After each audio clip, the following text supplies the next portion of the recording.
গত ১৭ বছরে ক্যাম্পাসগুলোতে ছাত্রলীগ মূলত কোনো সাংবাদিকের গায়ে হাত তোলার সাহস পায়নি।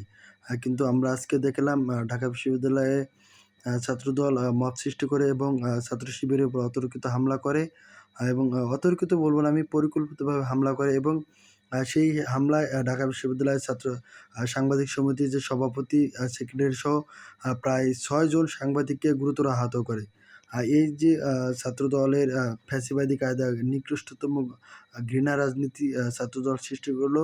এটা ছাত্রদলকে আগামী রাজনীতিতে পস্তাতে হবে এবং আ আ ক্যাম্পাসগুলোতে মূলত আ আ মাসাল পাওয়ারের যে পলিটিক্স সেটা ৫ আগস্টের পূর্ববর্তী সময়ে ছাত্রলীগের পতনের মাধ্যমে সমাপ্ত ঘটেছে। সেই ফ্যাসিবাদী যে রাজনীতি, সেই ফ্যাসিবাদী যে কায়দা এবং মাসল পাওয়ারের যে পলিটিক্স সেটা যদি ছাত্রদল পুনরায় ফিরিয়ে নিয়ে আসে, তাহলে তাদেরকে মনে রাখতে হবে যে ছাত্রলীগের যে পরিণতি হয়েছিল, সেই পরিণতিও তাদের কপালে আছে।